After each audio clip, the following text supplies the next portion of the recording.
Hi, I'm Dave from Boyinaband. I've just made a new song with Minx, yay! Minx, if you don't know, is a YouTube gamer who I've played quite a few games with before over on her channel, The RPG Minx. I'll link to it below.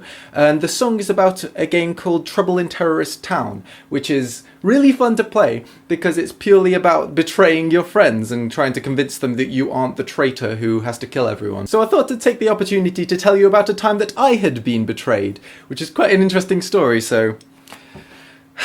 I've mentioned before that I grew up near Dubai for 3 years when I was younger, and I went to school there. And I didn't have many friends at school, but one of the friends I had was, probably shouldn't use his real name, Frank.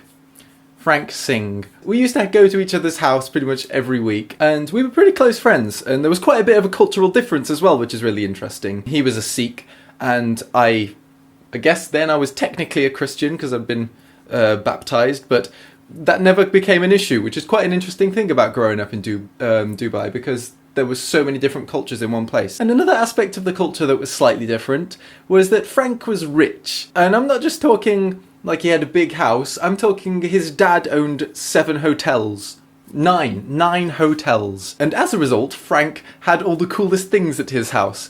For instance, that was the first time I ever played an N64, and for some reason he kept beating me as Peach, and I don't know why. And I remember one thing that was quite funny was the first time he ever came to my house, he arrived in a bus. His driver, and let me quote, this is not his family's driver, his driver drove him to my house in a bus. His family's bus that they just had, you know, spare. He thought he'd come in the bus. Why not? And there were some other slight cultural differences with that. For instance, when I went to his house this one time, his driver took his BMW, again, not his family's, his BMW, to his family's house, and he just chatted with his driver the whole time, and I was just sitting in the back kind of like, my friend, hello. It's a little bit awkward, but we got on well. So we've been pretty much best friends for about a year and a half-ish. And he was meant to come round to my house one day, one Thursday. I remember that specifically because of this reason. So the time he was meant to come round rolls past, and it's like, oh, he's been a bit late then. I'll give it an hour. And no buses turned up, no BMWs, and I was starting to get worried. Like, oh, has he forgotten? So I picked up the phone and called up his house to see if he was there, and his family's butler answered, as usual. So I said, is Frank there? He's meant to be coming round to my house today. He was meant to come round 2 hours ago. And his butler said, Frank has gone to India. He had flown to India. I never saw him again. Now that felt like a bit of a betrayal to me. This was someone I had been very close friends with for quite a long time, suddenly gone. No goodbye, no warning at all.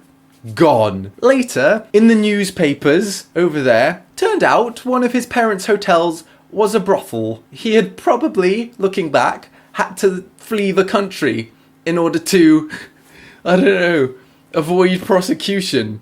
His parents had. I don't think he was aware of it. I remember my mom told me that after she found that out, she was just thinking, oh, is my little boy going to be okay? Is he spending his time at the brothel? That would have been an education. So I'm assuming it technically wasn't Frank's fault, though he could have potentially given me a call and said, bye, got to flee the country. Frank, if you're watching this, send me a message. It would be nice to find out what happened. But yeah, I never saw my best friend again, so that was probably at least one of the biggest betrayals I've ever experienced in my life, and I thought it was just quite a funny little story. You can take a listen to the song about betrayal that I've done with Minx over there, that link there, or in the description, and cheers for watching and have a nice day.